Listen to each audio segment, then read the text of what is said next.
Hello guys, welcome to my channel, and today I'm going to tell you a horror story. I'm sorry it has been a long time, but better late than never, I guess, right?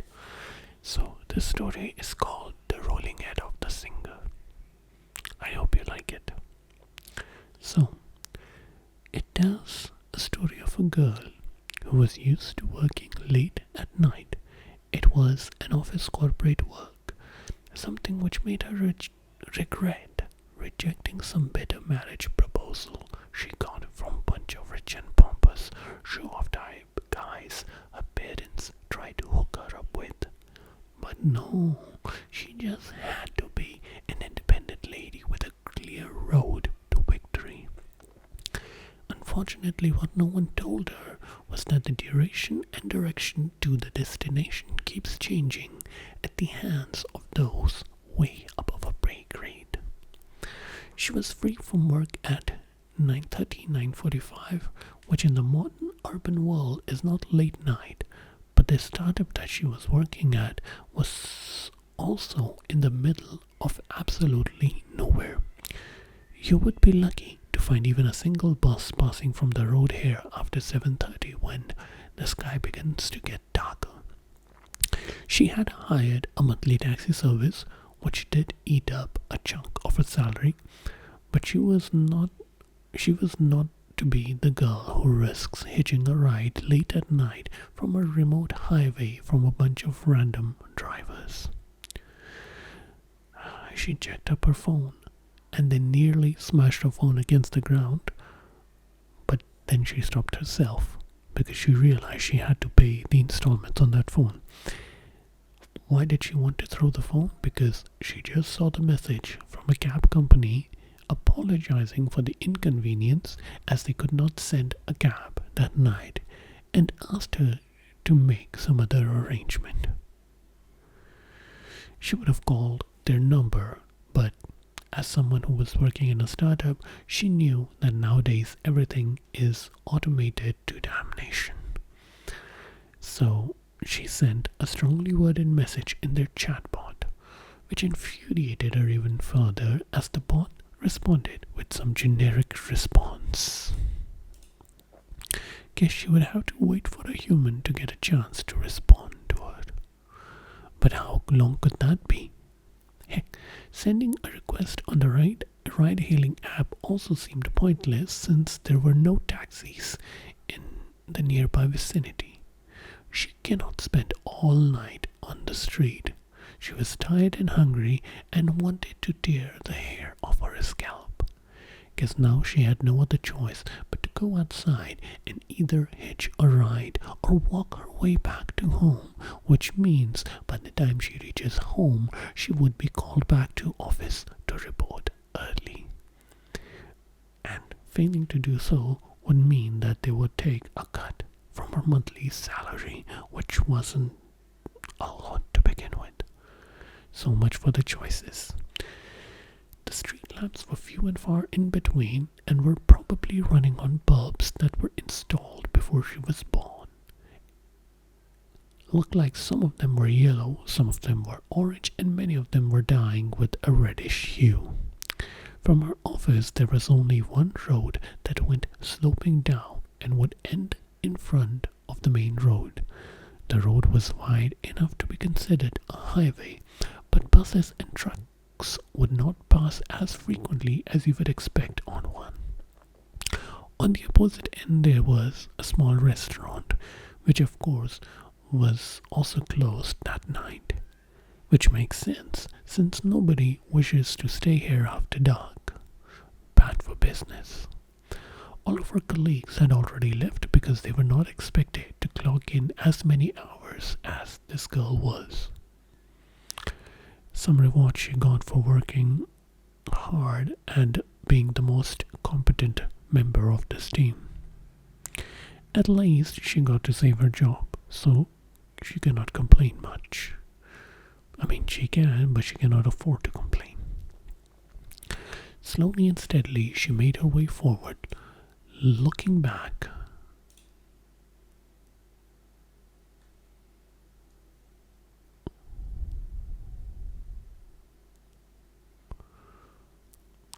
looking back and forth for any sign of any vehicle passing by. The muscles in her body were flaring with soreness.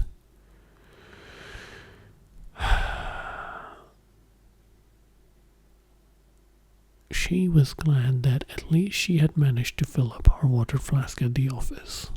Dehydration is a bitch. Plus, she has no other choice than to just fill up her stomach with water for now. One thing was for certain, which was for the first time she got to see the surroundings of her office area, something which she had never paid attention to before as she was traveling in via taxi all the time. There were a few buildings around on the elevations beside the main road. Many of them were abandoned and some of them were still under construction. She had only started working here from the last 3 months. The area was thought to become the next big commercial zone. In fact, some of her colleagues were talking about purchasing the properties while the rates were still low.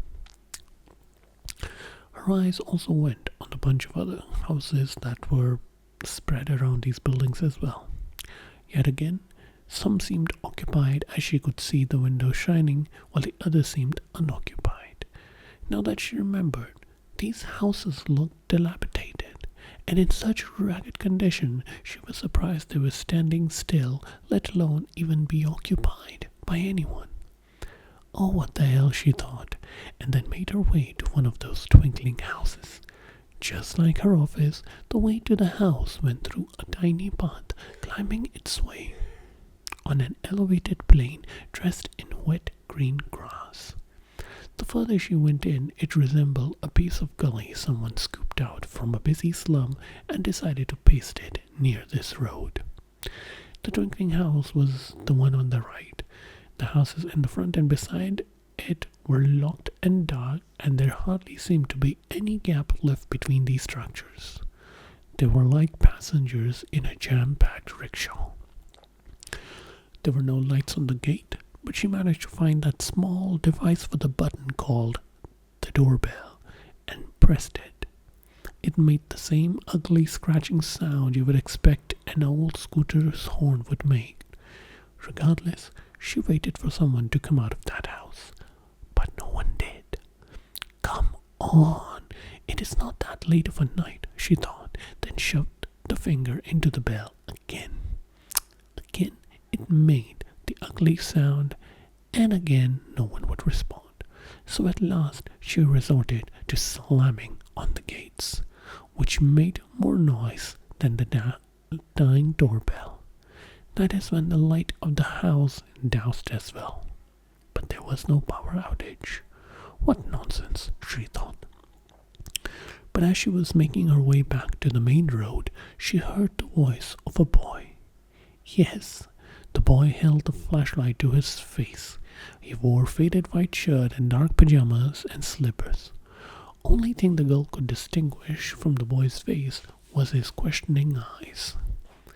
Hello, I work in the office nearby and cannot find my way back to my house, so I wanted to ask whether you would let me stay at your place for the night. Sorry, Ma'am Sab, the boy spoke in a dull, nasally tone, but the auntie is not here right now, and I cannot give you entry as it is. Otherwise, my job will be in danger. Oh, your auntie owns this house?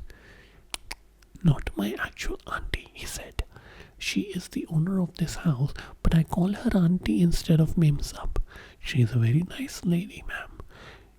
To give an orphan, a homeless person like me to a place to stay, he said. Now, this girl nodded, even though she had no interest in listening to this guy's personal saga. Okay. So where's this auntie of yours? The boy shifted the flashlight from his face to the girl, blinding her for a moment. Then he pointed the lights towards the small road on which they were both standing on. Auntie likes to go on late night walks on this road, but sometimes she even goes to the main road to get some fresh air. Okay. What is the name, by the way? Our lady had to ask, as there was no nameplate near the bell. But I don't know, ma'am. The boy scratched his eyes. I never called her by her name.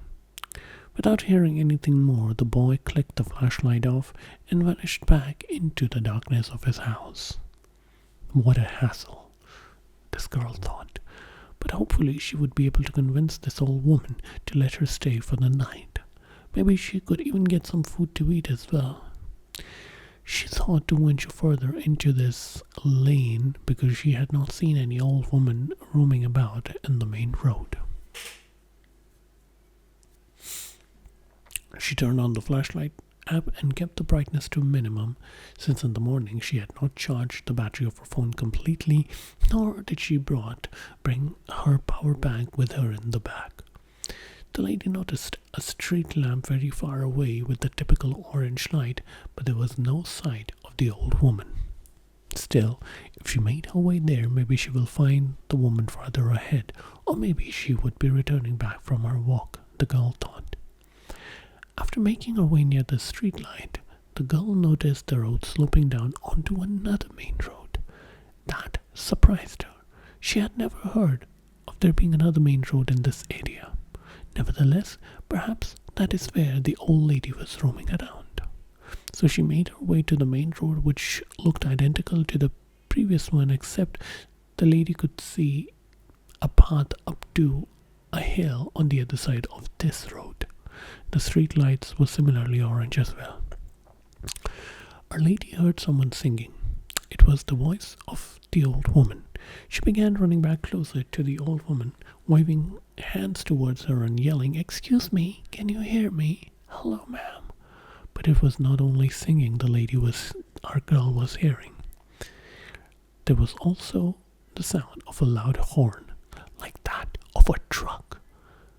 The girl turned her back and could see and hear a truck speeding towards them. The girl began to yell even louder towards the old woman, almost losing her voice. But the girl's voice was not louder than the roar of a diesel engine. The girl wanted to reach up to the singing woman so that she could shove her aside onto the grassy, sandy ground before the truck runs them both over. However, in moments, the girl realized she would not be able to save the old woman. So, she took a dive to the side to save herself and toppled over a bunch of shrubs. The truck raced on the track as usual, and a few seconds later, the singing of the woman was no longer to be heard. The girl made her way from the shrubs, and after taking a few steps, she found herself on the tarmac road. The girl was out of breath and also out of her senses. She pulled out her flask to chug down the water. That is when, from the corner of her eyes, she noticed something rolling closer to her. It was the rolling head of the singing woman. From the distance, Our Lady could only notice the curly hair of the old woman, but now she saw the pale face of a 70-year-old lady, with her bulging eyes fixated onto this girl. This old woman's mouth was a tiny slit wedged between her droopy cheeks, and the marks over her nose showed she used to wear glasses like this one. The girl shrieked when her eyes met with the head's. Impulsively, she threw her metal flask on the old woman's head, but it bounced off like a ball bounces off after coming in contact with a bat. Then, the head on the ground drew a grin, the creepiest kind, like the face of a cat who was about to yawn, spread all the way up to her ears. Then, the head began to giggle and said, "I heard you're looking for a place to stay at night." Behind that head, the girl noticed the body of the singing woman walking very quickly towards them. Eager to save her life, she decided to jump from the tarmac road and race back towards the small road from which she came. She forgot to grab her bag as well as her flask, but fortunately she had her phone in her pocket with the flashlight on. She did not even look back at the house of which she rang the bell of. But she was certain that she could hear that young boy laughing at her. She made her way back to the previous main road, crying uncontrollably. That is when she noticed a car coming towards her. She wanted to wave her hand to stop it, but at the same time she was unsure whether this was also someone who wanted to run her over. But no, turns out it was actually the taxi service who had eventually sent a cab after reading the strongly worded message the girl had left on the chatbot.